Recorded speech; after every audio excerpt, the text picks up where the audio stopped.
también a Gabriel Solano, aquí. Hola, Gabriel, gracias por venir. ¿Cómo estás? Bueno, a ver, ¿qué te produce esto que estás viendo, no? Prácticamente es un lugar común, ¿no? Decirle la impotencia que genera esto, digo, porque habla de una pobreza estructural. Cuando hablamos de pobreza estructural, es esto. Es una pobreza que abarca a 12 millones de trabajadores y es generalizado. Porque uno puede mostrar pensando que es estructural, diciendo que hay un sector de la sociedad que no logra salir de la pobreza. Pero si uno mira bien, las últimas medidas de gobierno han llevado prácticamente a una situación de pobreza a franjas enteras de la población. Hoy un jubilado que cobra la mínima, y la mayoría cobra la mínima, está cobrando $220. $220. El salario mínimo argentino fue reducido a $250. Está en lo más bajo de América Latina. Por lo tanto, la pobreza ya no es un sector que está fuera del mercado laboral, o un sector, digamos, que no ha logrado lo que siempre llamó los excluidos. No, hoy es pobre en Argentina un sector importante de trabajadores. Yo soy diputado de la Ciudad de Buenos Aires. Sí. La canasta de pobreza está arriba de 20.000 pesos. Casi 21. ¿Y cuánto cobra un docente? 17.000. Sí. Es decir, que si el docente no tiene un trabajo extra o no se sobreexige con más horas de trabajo, está bajo el nivel de pobreza. Entonces, es una cuestión generalizada y los datos del INDEC de ayer, todo el mundo lo dijo, ya son datos viejos. Sí, va a ser peor, ¿no? Están diciendo que ya es peor. El trimestre ya, digamos, claro, porque esa foto no fue afectado por la devaluación. Claro, ¿no? porque para que la audiencia lo vea, esa foto fue con un dólar a 24. Con un dólar a 24. Faltó contar julio, agosto y septiembre, que tenemos el dólar a 42, y lo que viene, que después lo podemos discutir mejor, pues este acuerdo con el Fondo Monetario va a plantear un ataque todavía más grave, con lo cual vamos a tener una pobreza seguramente del 35% de la población. Néstor, ya que te vemos ahí, a ver, es cierto que no se dio de baja ningún plan social y va a haber un refuerzo de la UH también, lo anunció Carolina Stanley. Ahora, ¿alcanza? Sin duda hay que resaltar precisamente eso, que el presupuesto que se presentó y que justamente la relación con el fondo prevé esta circunstancia que, como bien dijo el señor, es estructural y que viene ya desde hace tiempo. Los comedores no surgen ahora a raíz de este índice que se conoció. La asistencia directa a los planes alimentarios están previstos en incrementarse hasta en un 60%. Y es un eufemismo hablar de cuántos dólares significa eso, porque la realidad es que el problema del dólar es el problema del dólar y el problema de la pobreza es el problema de la pobreza.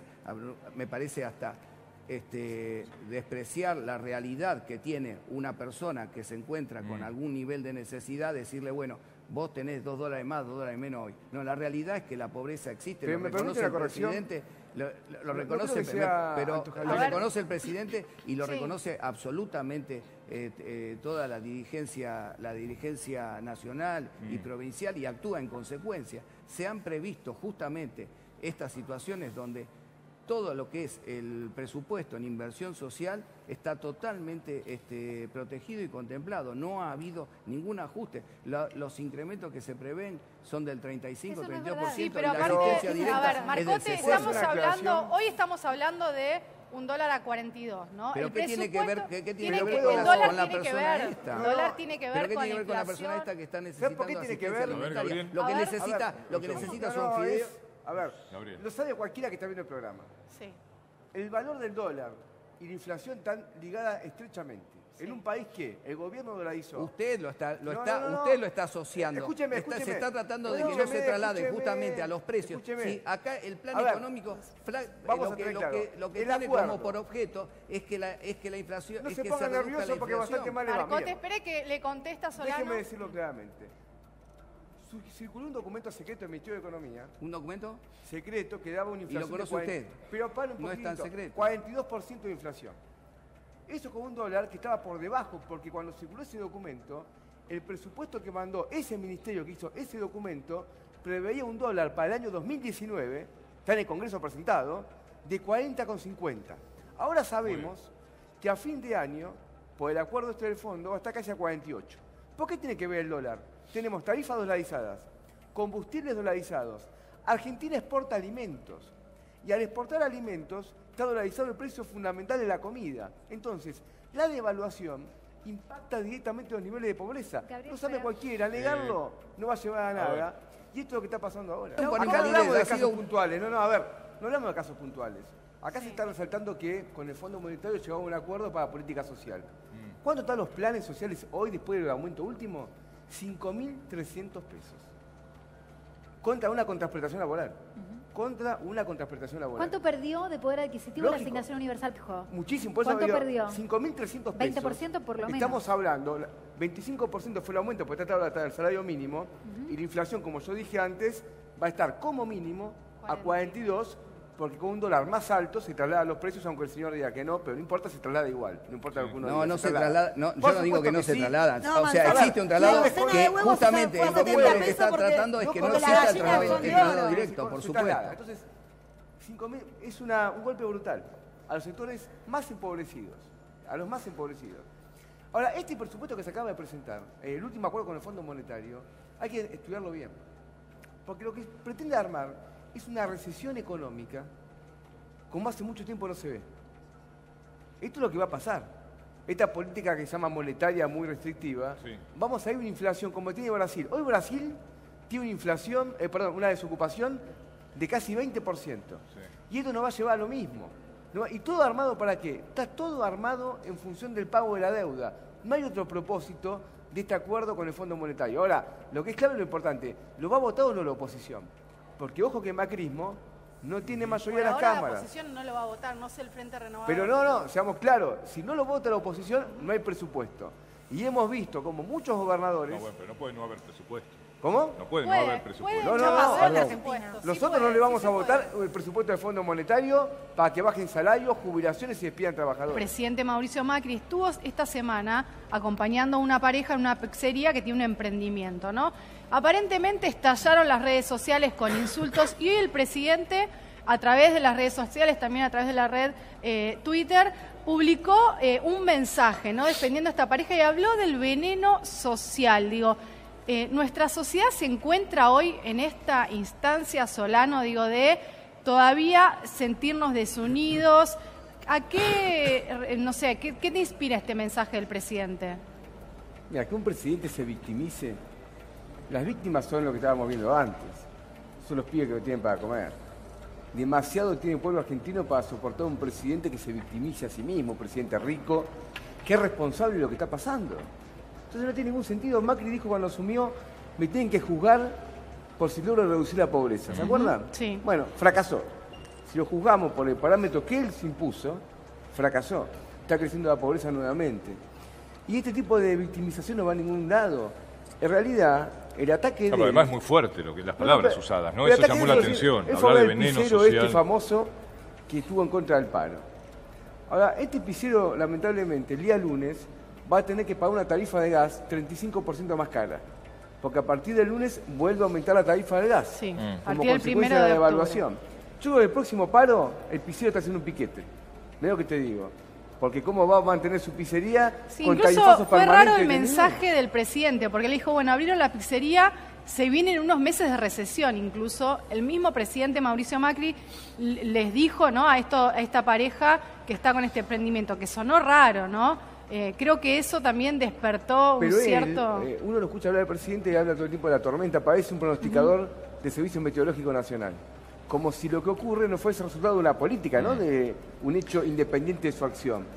Acá la recesión que se viene, yo lo dije antes, va a ser muy fuerte. Sí. Bueno, porque el gobierno piensa mantener esta devaluación tan fuerte con una tasa de interés del 70%. La devaluación, es importante que se sepa lo siguiente, a los exportadores lo beneficia muchísimo.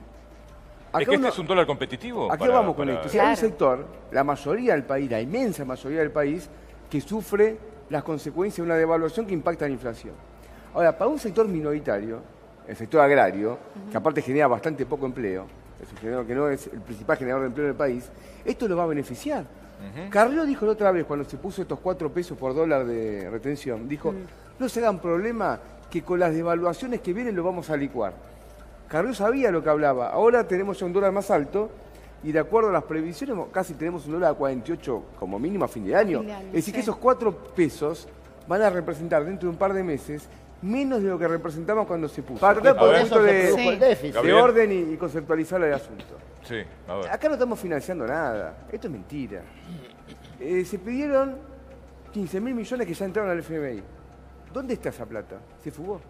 Se la llevó Caputo en 3 meses. ¿Dónde está esa plata? ¿Qué hemos financiado? Porque si a mí me dice el señor que pedimos plata de Fondo Monetario y construimos puentes, represas, industria, yo soy del Frente de Izquierda, pero digo, mirá, hemos generado las condiciones para el repago de la deuda. Eso va a generar riqueza. El nivel de inversión en infraestructura que ha existido en este gobierno, no podemos compararlo con los gobiernos anteriores, que era una inversión para el bolsillo de los funcionarios públicos, ¿no? Escuché lo que dijiste y no lo comparto. Esa plata se fugó. Y se fugó, e incluso no sirvió siquiera para mantener el tipo de cambio. Porque no es que se vendió los dólares y al menos tuvo la parte positiva de que se mantuvo el tipo de cambio. Tampoco. Pasó de 25 a 40, ahora va a 48, ahora va a 50. Entonces, ¿qué es lo que estamos financiando? ¿Qué es lo que estamos financiando? Hemos financiado una fuga de capitales y hemos financiado el pago de una deuda usuraria. Antes dijo el señor que ellos recibieron del gobierno anterior una crisis muy fuerte. Es cierto, yo no soy kirchnerista ni lo quiero ser. La política del macrismo profundizó esa orientación. Por ejemplo, redujeron las retenciones y en algunos casos las eliminaron por completo, más déficit que antes. Autorizaron una medida descabellada, autorizaron que no se liquiden los dólares en el país. Dio un tiempo casi eterno para que no se liquiden los dólares en el país. Ahora no hay dólares. Tienen que salir desesperadamente a tocarle la puerta del Fondo Monetario Internacional. De la izquierda, bueno, no sé en tu caso, pero a ver, proponer el default tampoco es la solución, Gabriel. No, el default, ¿sabes quién va a hacer el default? Macri. Hoy, lo que están discutiendo el default, vos fijate una cosa, en el presupuesto Duhovne introdujo de una manera subrepticia, ni siquiera lo aclaró, se dio cuenta la gente leyendo la letra chica, que cambió un artículo sobre la deuda. Porque el artículo que existe sobre la deuda anterior decía que se la puede renegociar solo en términos favorables. Por ejemplo, vos tenés una deuda que paga el 5%, podés renegociarla si te cobran 3%. Cambió ese artículo y puso ahora condiciones de mercado. ¿Cuáles son las condiciones de mercado ahora? Tasas más caras, plazos más complicados. Entonces, el que no va a llevar un default, como nos llevó de la Rúa, como nos llevó Alfonsín, como nos llevó la dictadura en el 82, los que pagan la deuda de manera serial nos llevan un default. Esta es la experiencia argentina. Ahora, hoy dice, para que ustedes vean a dónde ha llegado Argentina, un diario que es oficialista, el diario Clarín, lo digo claramente, saca un artículo hoy, creo que es Marcelo Bonelli, que dice claramente cómo hubo una disputa en Estados Unidos por ver quién se queda con el Banco Central. Wall Street quería que se quede Caputo porque hace el negocio con este carry trade, y el FMI quería que venga una persona propia. Es decir, que ya no es un Banco Central dependiente de Macri, es un Banco Central que directamente depende del Fondo Monetario Internacional. Esta carta de intención, todo esto, toda su política está determinada directamente. ¿Por qué van a vender, por ejemplo, 150 millones, solamente eso, cuando llega a 44? Porque lo dice el FMI. Es decir, no tenemos un banco central. Duhovne logró lo que Melconian no logró. O sea, Melconian le había puesto como condición al presidente Mauricio Macri que se cambiara la titularidad del Banco Central, ¿no? Dejó su salud en eso. Y eso ahora pasó recién, ¿no? Ahora la cuenta de la improvisación. Claro, pues si hubiera aceptado Melconian, hoy Duhovne no estaría en el cargo de superministro. Están improvisando, porque un superministro se supone que regula un caudal político por derecho propio. A esto lo estaban por echar hace 15 días. De repente queda como superministro alguien que estuvo a punto de ser separado del cargo, y Caputo, que era la persona que tenía más reputación en el equipo económico, termina separado. Es el resultado de una crisis, no de un plan político. A mí me importa que tengamos en claro eso, porque es un gobierno que improvisa y es un gobierno que es parte del problema, no de la solución. Esto es importante verlo.